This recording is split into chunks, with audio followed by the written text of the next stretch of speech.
And now we're going to move from talking about just the development of projects on BSV to money, because it's important to have funding in order to have these startup ventures and projects get built and up and going. So I know a lot of projects out there across the world are constantly looking for investment. It's exciting to see. I'm involved in a lot of the screening of investments.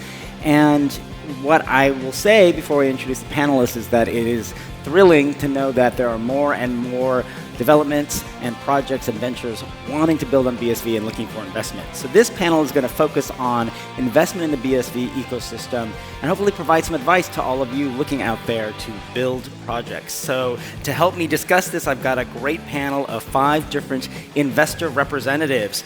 Our first panelist, you've met him before. He was our hackathon judge, Sam Chi, president of Landmark Asia Holdings. Give it up for him.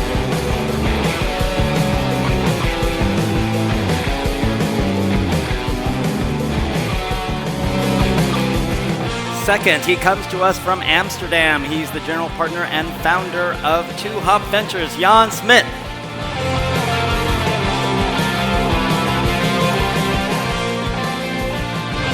Third, from Hong Kong, he is the founding partner of Osvic Capital, Ping Chen.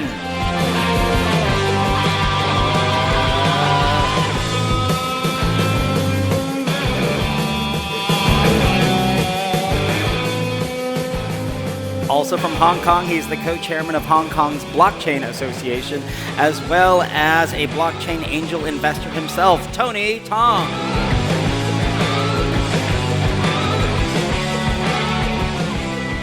And from right here in Seoul, he is a partner at Blockcrafters, Joony Koo.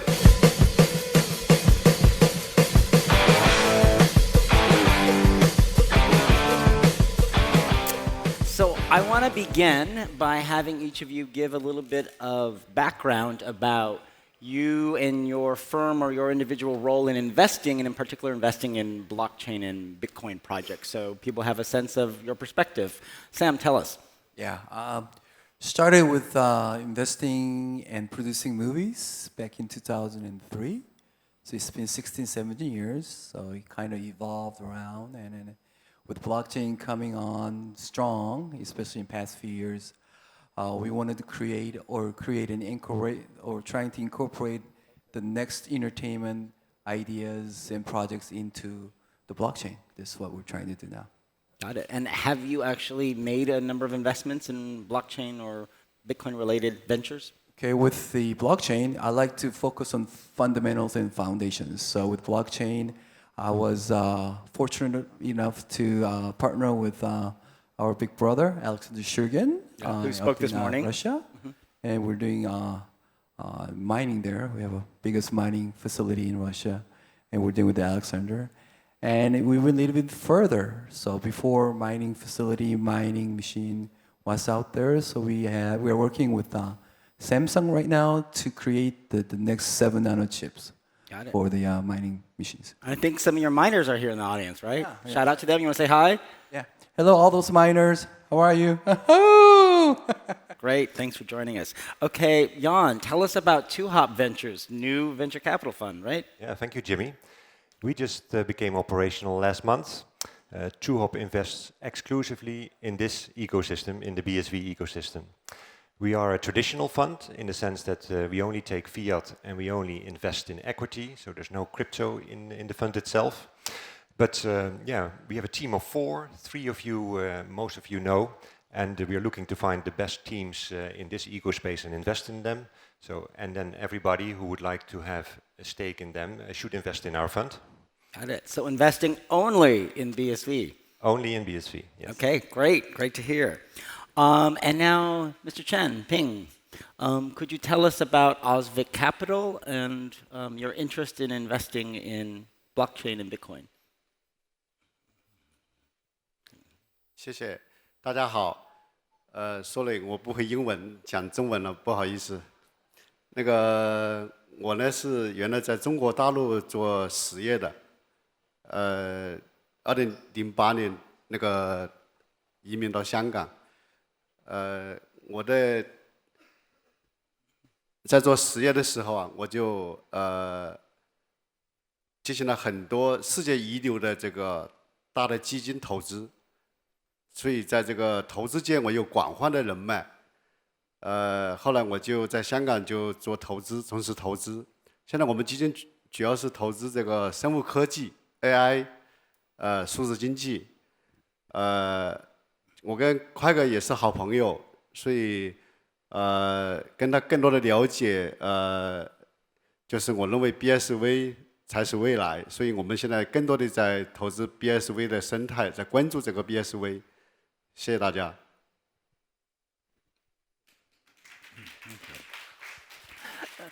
Mr. Chen, let me ask you one more question. Why did you become interested in investing in BSV? 说实话，我这个2014年我就投资了这个区块链这一块。开始第一个项目是投资 Definity， 后来我们也投资了 Circle， 投资了一系列的这个项目。我们也有资深的这个团队，对这个整个区块链行业进行了研究分析。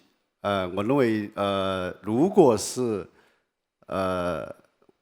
这个供电的容量输入没有解决的话，是没有未来的。所以，现在 BSV 在这一块应该是做得最好的，所以我对它充满信心。谢谢。Thank you. All right, Tony, tell us about your background with investment in blockchain. Okay, I started in the gaming space back in the early 90s when HTML, HTTP first came out. We're building internet application tools. CoFusion was one of the projects that I also participated in the early days. That's what he mentioned, Circle founder Joony Koo. I've known him in the early 90s. So I've also started my internet company and got listed on NASDAQ in year 2000 called Pacific Net. We are the second internet company from Hong Kong listed on NASDAQ. And then after that, I became an angel investor. So I invested in from internet projects to e-commerce to gaming. I lived in Macau for a number of years. So I became the vice chairman of Macau Gaming Association. So I've known Mr. Kelvin here for over 10 years. So now I'm actually focusing on cryptocurrency and gaming applications. So I've also been involved in a number of investment exchanges. I've also invested in mining in a Canadian mining company, crypto mining. But right now it's in Hong Kong.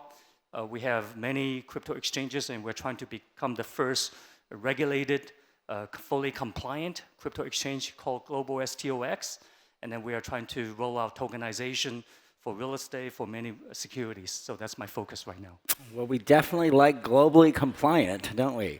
And for those of you who don't know, right before the hash war, which led to the birth of Bitcoin SV, when we were trying to court miners in the BCH network, Tony was kind enough to help us host a summit for miners in advance of the hash war. So thank you for your help on that front. All right, Joony, tell us about you and Block Crafters. Okay, so I'm Joony Koo, representing Block Crafters. So Block Crafters is consisted of three entities. One is Block Crafters that looks into acceleration and consultancy, basically helping a lot of companies build their the blockchain and their crypto economy. And the other entity is D Street, which is a joint venture between the largest economy newspaper in South Korea and Daily Financial Group and us. So which covers the crypto media side. And around the crypto media D Street, we have like a marketing team that builds presence for different crypto companies that has interest in the Korean market. And finally, there's Block Crafters Capital, which is a boutique fund that invests in cryptos mainly, looking into ICOs and prop trading. So, which is a crypto-to-crypto LPGP structure fund. It's established in Singapore, but everyone in the team is running from South Korea. And is it correct, I understand that your firm is the largest, or if not one of the largest, investors in blockchain game ventures in Korea? So, so I think talking about size maybe is a little irrelevant, but when it comes to like having experience in gaming, I was the head of global business for Come to Us, which is a used to be $1.5 billion company listed in South Korea. And because of that background, a lot of the crypto and blockchain game companies end up coming into our company asking for a lot of advices and usually going through a lot of discussions with us. So probably when it comes to knowing the gaming space and the blockchain gaming space, in Korea, I'm pretty sure we have that expertise. Good to know. So let's talk about trends in investment in blockchain and cryptocurrency. Over the last few years, investors have looked at investing in many different things. Token sales, new cryptocurrency launches, exchanges, different types of applications, services. What are the trends that you are most interested in investing in from an investor standpoint when it comes to blockchain? Let's start with Mr. Chen, Ping. 我认为未来指望这个币涨很多的，我认为是错误的。我认为这个供电的容量速度解决了，更多的应用上去，应用能够赚到钱才是根本。所以我投资项目主要看这个。所以现在我就觉得，BSV 链上技术上有哪些问题？ 我就想去解决它技术上的问题，投资它的技术，同时再投资它的相应应用，这样既帮助了 BSV 更加强大，又帮助我自己做得更好。我就这个思维，谢谢。Okay, thank you. So, are you interested in, for example, in investing in BSV infrastructure and development tools to help companies develop more easily?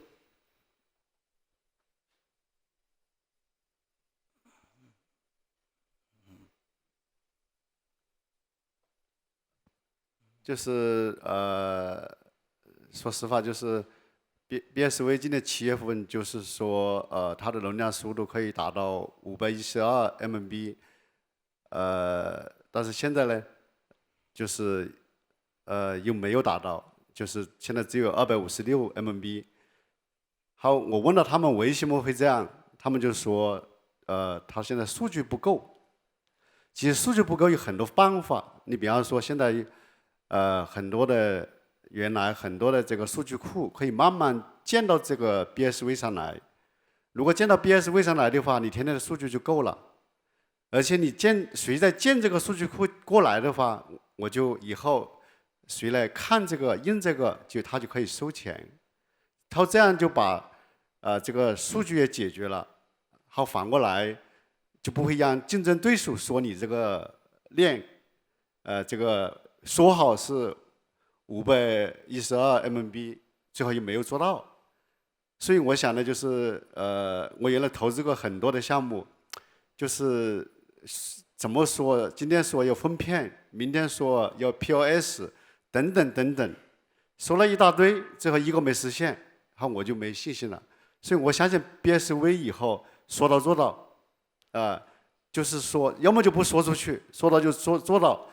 我就想你后来者一定是这样的，就是一定要改变这个一定要跟原来不一样不同，而且反过来，我觉得后来者不但是技术上要解决，而且在精神上要解决，在精神上跟上一个台阶，才能够打垮竞争对手。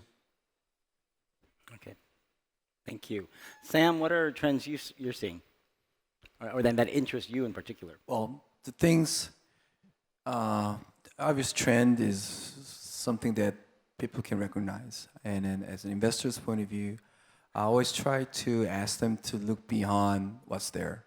So instance, I know we are focused on VSV right now in our block, but rather than trying to do something only for VSV or crypto, I encourage them to look outside of that box. So look into blockchain as a whole. And even further, beyond blockchain, what's out there, what has made us come this far. Because sooner or later, when everything pans out, obviously block like BSV will be one of the leading blocks in the world. It's going to come naturally.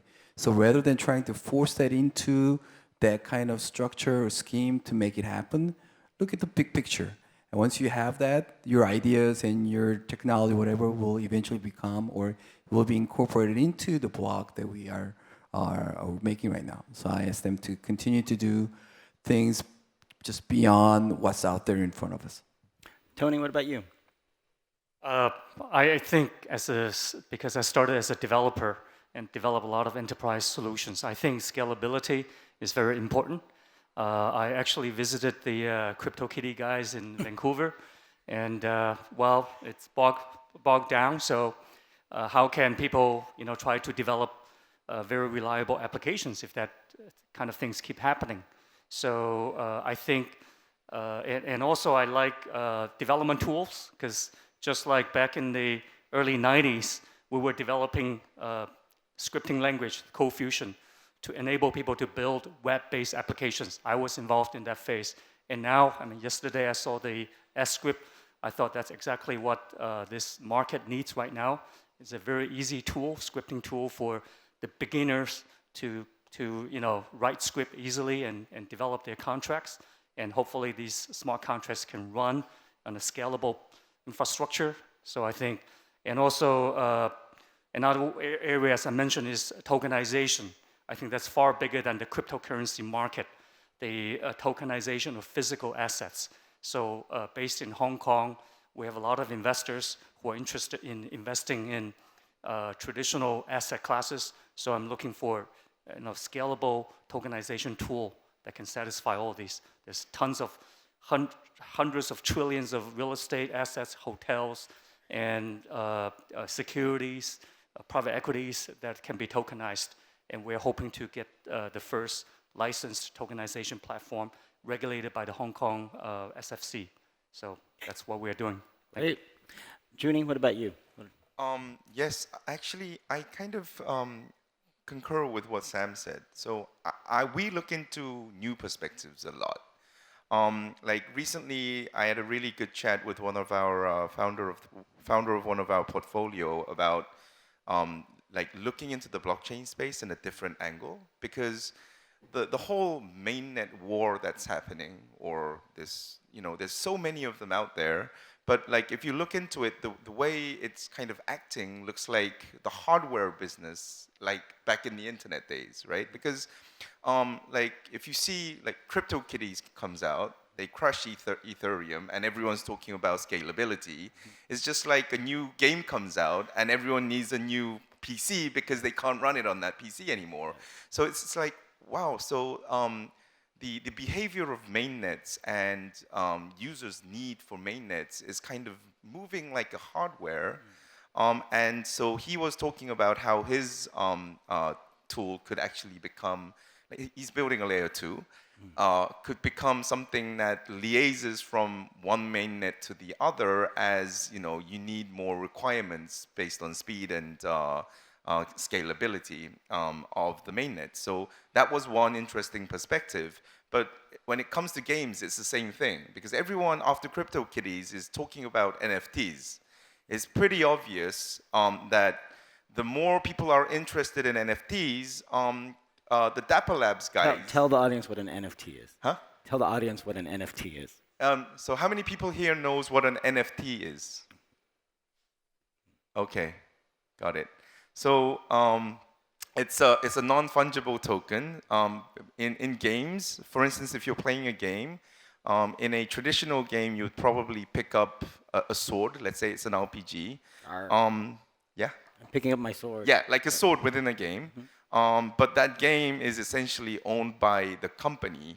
But if you tokenize that asset within a game, so that whoever finds it in the game or buys it in a game, it's not owned by the game company, but it really is owned by the person who founds it, who's playing the game.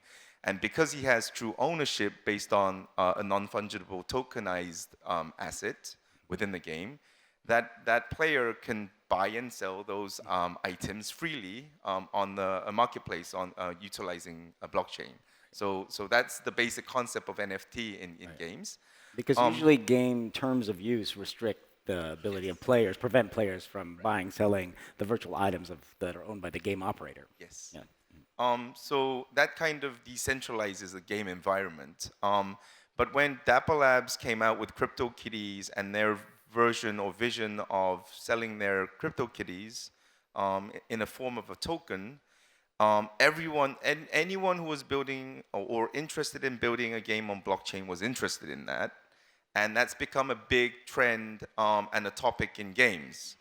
But it's very evident that Dapper Labs, who kind of were the spearheaders of NFTs, are reaping the most fruit out of that concept.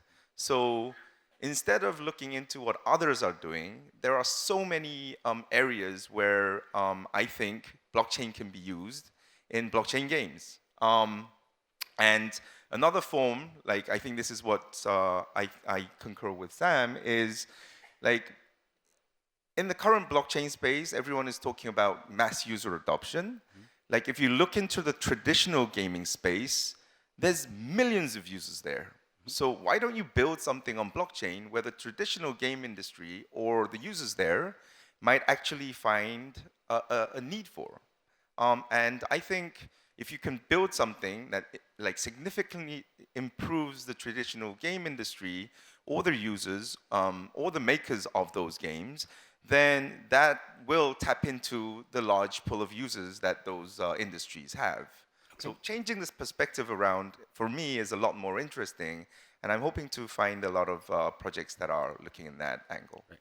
Jann, let's drill down a little bit, since your perspective now is focused only on this BSV ecosystem. So we've compared notes. We hear about, and Calvin's team hears about lots of different projects seeking investment, so we compare notes. We talk about you all, by the way. And what are the things that interest you most within what you see in the BSV ecosystem, or what you'd like to see that you don't see yet? Well, all things interest us, but indeed we need to prioritize. Yes.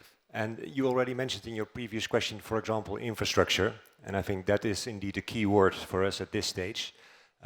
We've now made commitments to Sendby, Handcash, MatterCloud, and Pixel Wallet. And all of these, we hope and we think, will play a crucial role in that infrastructure layer. A lot of applications will hopefully use their functionality, will start to build on them. And they're also crucial to actually build successful applications.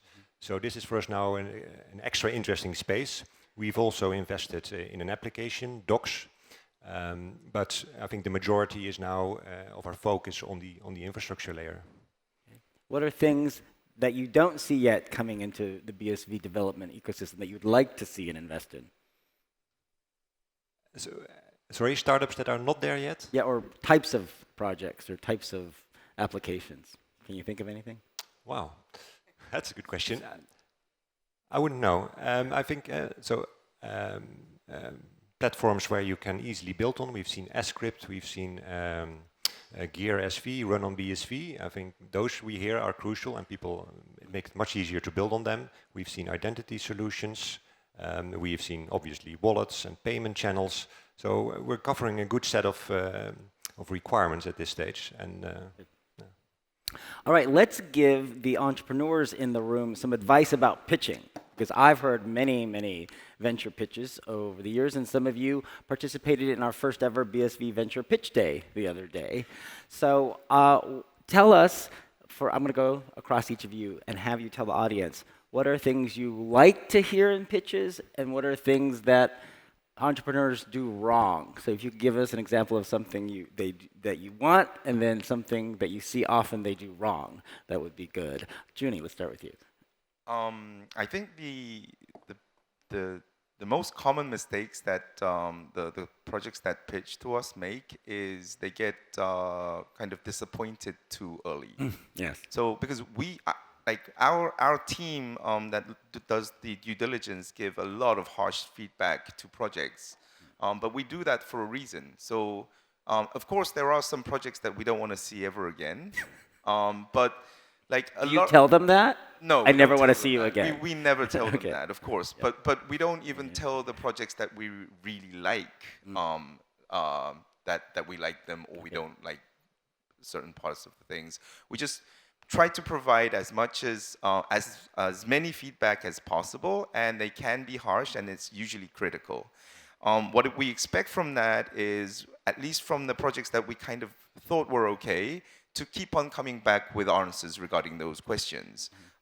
And you know, it's basically the grit that the project has is far more important, because then they're looking into what they're building, they're discussing about these feedbacks, and some are maybe irrelevant to them, some may be very relevant. If it's relevant, they'll change it. If it's irrelevant, they'll come back and say it's irrelevant. But the one thing you should really not do is never coming back again. It's like, it's an email or probably a WeChat, Telegram message away. And the faster feedback you give us is probably going to be a better thing.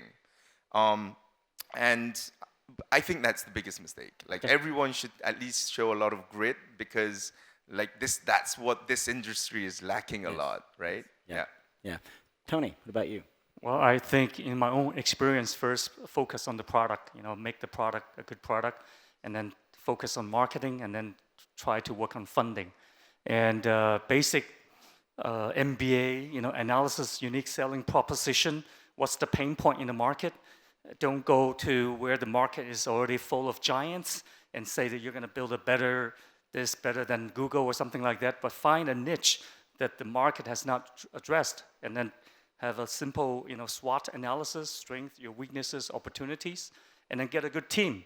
So usually some of the developers, the entrepreneurs, they may be programmers, they have a product team, but they may lack a marketing team, or Asian, America, different markets. So you need to find the right team partners to help you to build a complete team. That requires to have a good product development team, a good business development team as well. Thank you. Mr. Chen. 我投资的话，主要看重技术，因为我们基金有一个硬性的规定，80%投资新科技，20%投资商业模式。所以你那个如果你的技术有一定的门槛，有专利，我们会第一步会感兴趣。第二步我要看你的这个实现路径，你比方说第一步怎么做，第二步怎么做，第三步怎么做。但是第一步我看你能不能实现得了。如果第一步能实现的话，我会感兴趣。第三步我看你的价值主张，就说你比方说你去搞这个防毒图，我是不喜欢的。最近我是投生物科技的，最近李嘉诚投了一个这个鸦片可以这个人工来制造，他就说很好，未来很赚钱，问我投不投，我说我不投，这个就是所以 BSV 我认为一定要有自己的价值主张，这个很关键，因为你要打垮竞争对手，你是后来者，你没有价值主张是不行的。所以你的价值主张，我觉得就是应该要，这个在这里来骗人的 ICO 不要在这个链上来玩，就一开始就要把它拦住，就是我 BSV 我有我的价值主张，就是所以我觉得就是我如果投资的话，看这3个方面，一个是技术，第二个是实现路径，第三个是你的价值主张。谢谢。Okay, thank you. Jann? The most basic thing we want to take away from a pitch is that I understand the product market combination, the PMC.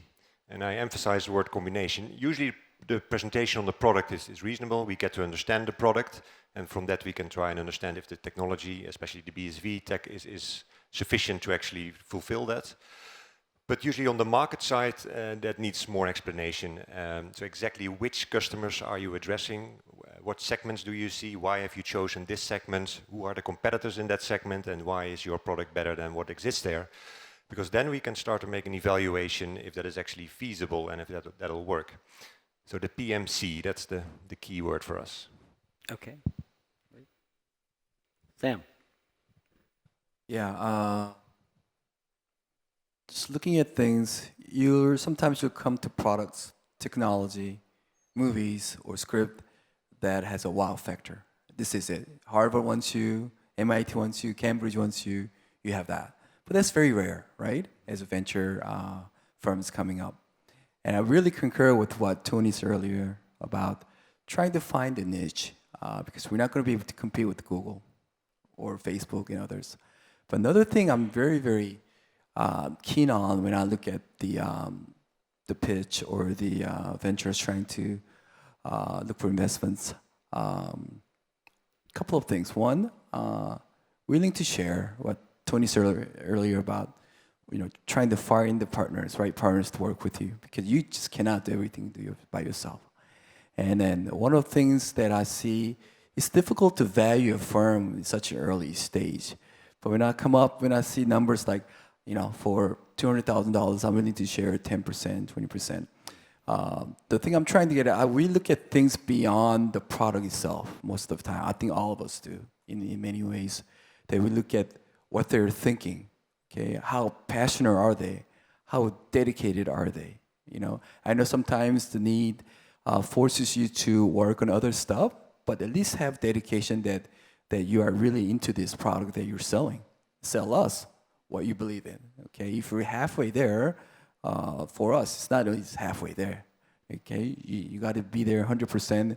That gives us at least 50% to have look into it. If you're halfway there, we're not even going to be there like 5 or 10%. So just willing to share, because once you reach that milestone, after the first investment, whatever, that opens up a slew of more opportunities that you could not see at the beginning of or when you started. So those are the things I'm looking at when I'm looking at team first. One of the issues I wanted to cover is the ability of a pitching person or team to explain how their project uses blockchain or not, and why it even needs to be on a blockchain, especially in this case, BSV. What's been your experience with how entrepreneurs are able to do that well or not, and what advice would you give to the audience about explaining why this project venture uniquely takes advantage of blockchain characteristics? Anyone want to take that on? I'll start. I think one of the applications of blockchain I see is in the gaming world, because I know coming from Macau, the biggest gaming town, many of these players, they play huge games. And when they lose these online games, they always blame that the casino cheated them online or something. Yeah. So that's why I have a strong interest in what I heard from BitBoss, a fair, provable, fair game.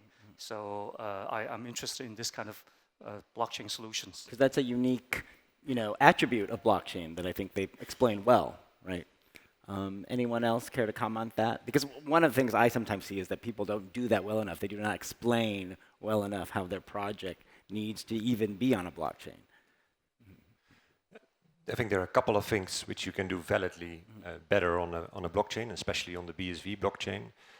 A lot of the pitches that we've seen, also in the hackathon, they use the feature that you can make very small transactions on the blockchain. We heard that a lot. Which you can't copy with credit cards and the things.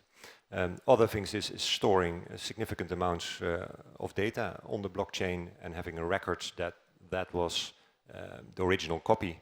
I think that's also a very valid use case of blockchain, and you can extend that into all kinds of things, like giving reviews and all kinds of original data. Yeah. For me, I think transparency is one big thing. There's also how tokens can be used as a validator or reward for a validator. So if you're building up a kind of a network of different players that have never really worked before, then utilizing that token kind of can make more of a trustless community. For us, those are the two main things. I think, regarding transparency, there's a lot of things coming up on games. One project, one company that I'm looking into right now is building up a solution for traditional games where, if any game has a ranking inside that game and you know, the game company wants to give out like a sweepstake or a prize for the top 10. They're figuring out a way to solve the Oracle problem, and based on the ranking data that's on the blockchain, they're giving out the rewards based on that. What I told this team is, if you can prove that this can happen with a few games, I could probably send that out to like all my friends in the games industry that's making like, you know, millions of users every day. So those things are pretty interesting for me. Okay. Mr. Chen? 对，我认为我们在研究这个 BTC 从开始到现在，是个什么样的过程？ETH 是个什么样的过程？它的爆发点什么时间点是爆发什么东西？我们来研究这样一个规律。所以我觉得现在我还是讲技术问题。我现在觉得这个时候，Libra 有可能1年左右就发币了。中国政府现在也在说，会发稳定币。如果这样的话，你们准备好了吗？如果你有真正的技术，你是牛的，大量的应用会找你，你会天天睡觉都没时间，你会忙不过来的。现在不要去找大量的应用，找大量的应用浪费时间。我觉得任何事情都是有规律的。这个时候做什么？这几年做什么？首先要去研究规律。所以我想在座的大家，就是一定要研究出你的杀手锏来，别人模仿你不了。好，反过来，应用爆发的时候，你就会发大财。谢谢大家。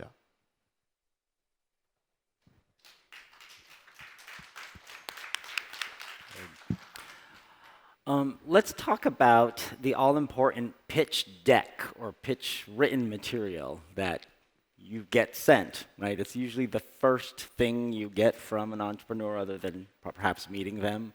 What is any advice you could give to the audience about what makes a good pitch deck? I would start to say less is more. If people have really be able to boil it down to the core and I can immediately understand it, then it's like, wow. I see. Yeah. Just a few words, just a few pictures which really tell the story, and that catches your eye. And then early of course, too, right? Up early in the deck, up front. Yeah. Sam? Yeah, it's difficult to, you know, what Jann said, that there are some decks that's really you are able to grasp right away. But at the same time, the way you guys present yourselves is very important too. Be confident, and then try to be funny. I know everyone is different in their character, and then trying to make a pitch is not always easy. But just be funny and be confident, and then show them what you know and what your product can do. And this sells miles for me, rather than me looking at, you know, we read enough decks already, just reading it over and over. I love exchanges. I love new wallets. They're POS. They're always there.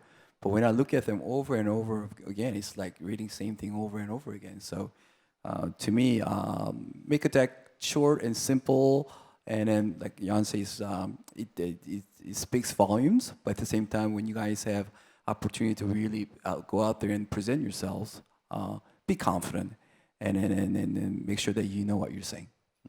Okay. So the first thing is have a story.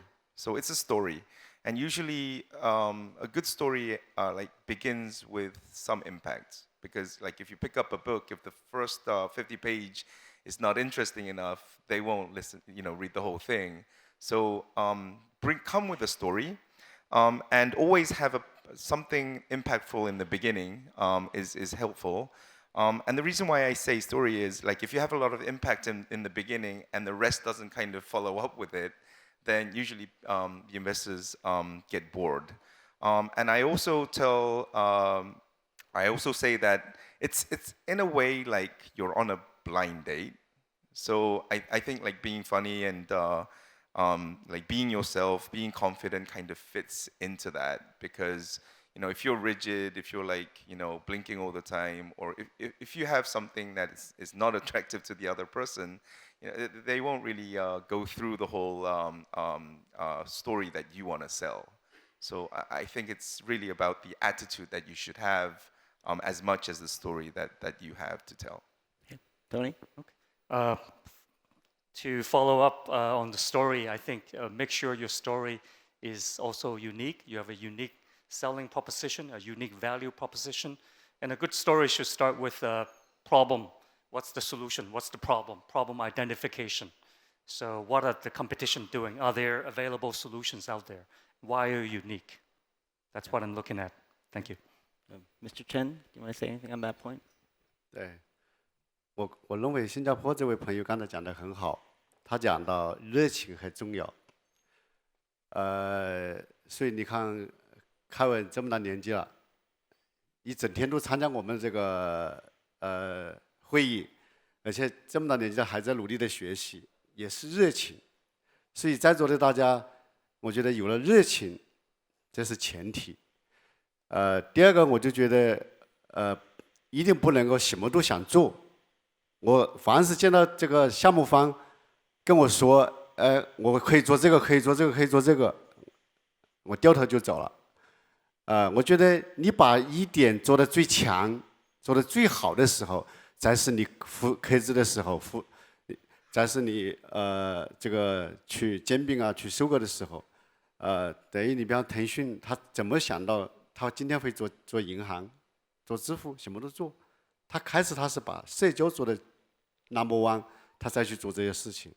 所以我想跟你们建议的话，就千万一定要记住，不要什么都做。对，我原来也吃过很多这样的亏。谢谢大家。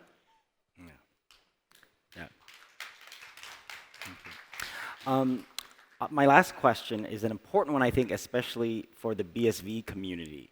The BSV ecosystem is young in the sense that these projects have not, have only, been in development for a short period of time.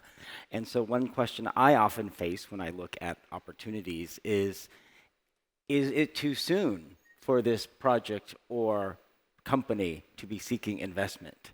Can you give us any advice about when is the right time? Is it for these projects that are coming up in BSV? Is it too soon for some of them to be seeking investment? And what's the right time? I'll start off with that. Throughout last year and this year as well, I think we have had too many ICOs with great ideas and great products that could be perfect for BSV blog right now.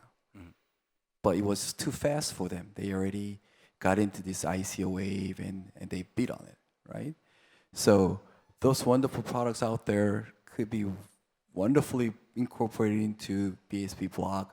Are the ones I'm giving you an example where there may be an opportunities for them to kind of stop or let go where they are, trying to fix it and trying to merge because you need that scalability. You need that three main things the BS is pushing for: the size, the cost, the P2P, the function that we have. Those are the things that these wonderful products can really excel under that kind of environment which they don't have. So I think there may be some times that those earlier, not only potential future ventures, but those who already did, ICOs already, may need to really look down and see if this is the right timing for them to stop and trying to put together a plan to merge with, blog like SV. Jann? Yeah, there have been pitches on Sunday as well who wanted basically 2 years of cash. Yes. Then I think that's too much, too early. But so if there is a real need for cash, they can explain it, and it's 6, 9, maybe maximum 12 months, it can work. We would always look if they've really invested themselves as well, preferably also asked family to invest, so there's skin in the game. But then if they can really explain why there is more funds needed to develop it or to market it, and then, not 2 years ahead.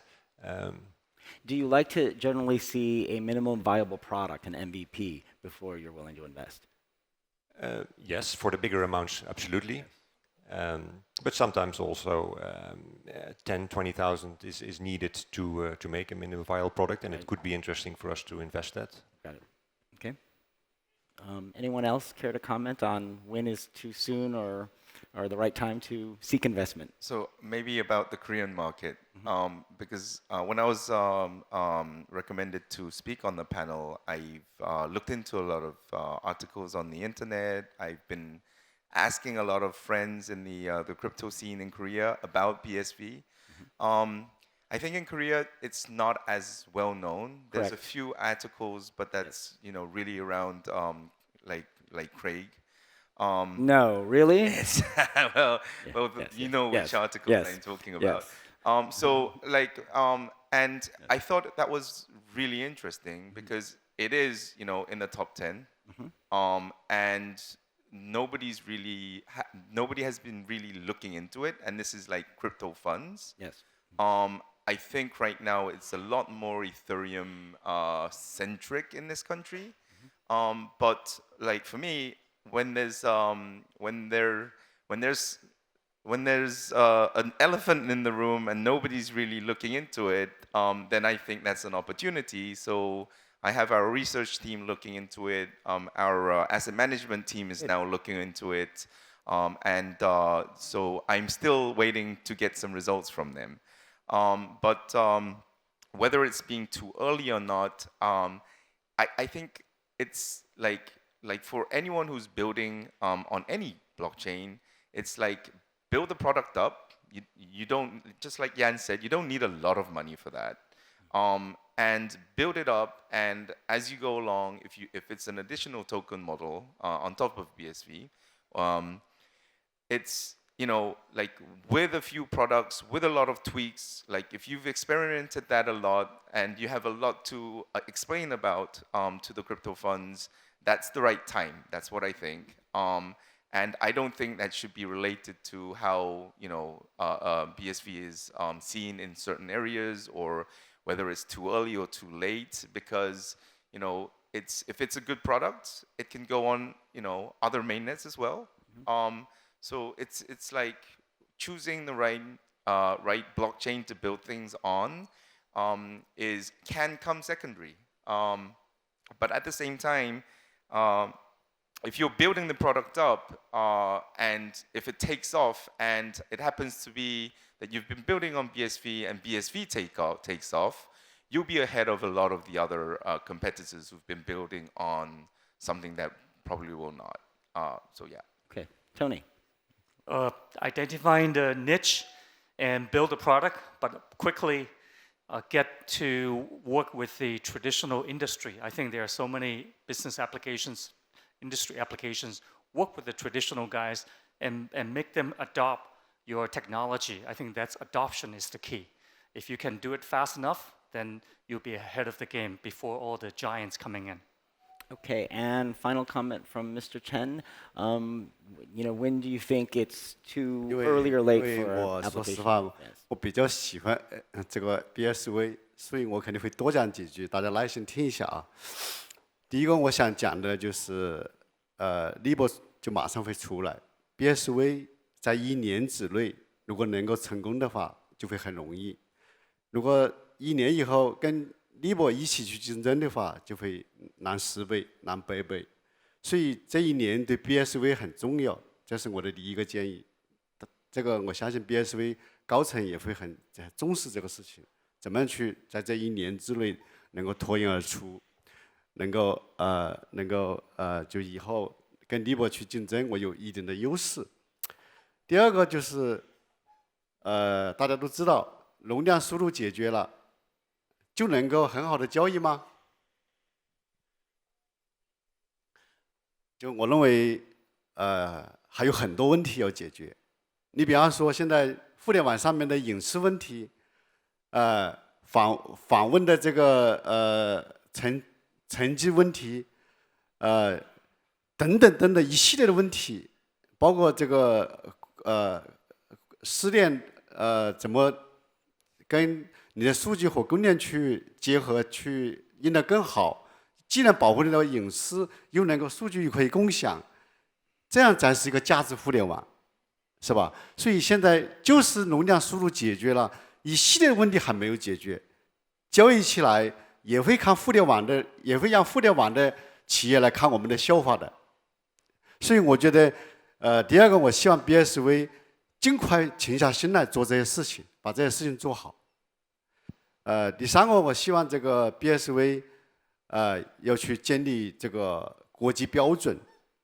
你通过建国际标准，你就可以把全球最好的人才吸引到你这个平台上来。你吸引到这个平台上来以后，就把大家团结在一起了，就更多的声音，更多有力量的人帮你说话了，他才明白你在做什么。所以我觉得 N 签应该是一个技术机构，这个技术机构就应该去做这样的事情。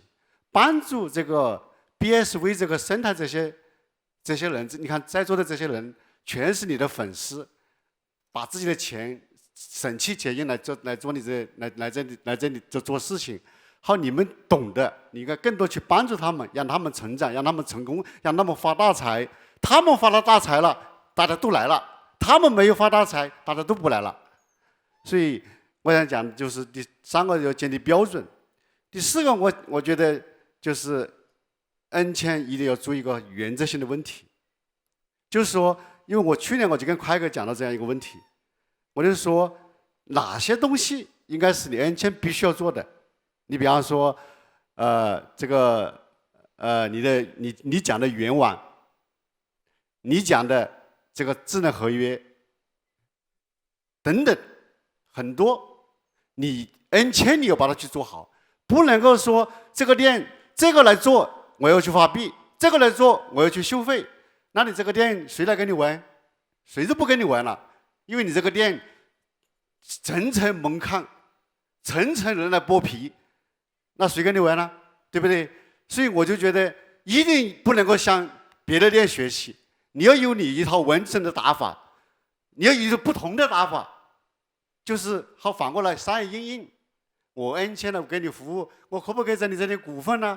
我挣点股份，我就跟你发展的更快呀，我把你专利给你呀，这样就整个 N 签有一盆如狼之虎的团队先起来，又该有的我自己的技术我有了，好反过来，我就和别的人不一样，而且我最后第五个，我有我的价值主张，刚才我已经讲了，是吧？好，我的价值主张也不一样。是不是啊？那些乱七八糟的，我不允许你来玩。那大的企业，世界500强才会到你这来玩，否则你都是一堆垃圾，谁跟你玩呢？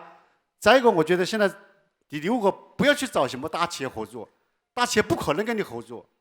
好，反过来，你要通过你的技术长处，培养几个黑马出来。你这个黑马让这些世界500强感到威胁的时候，他自然找你谈了，自然就跑到你这来了。如果你现在跟谁去谈，谁他妈的瞅得起你啊？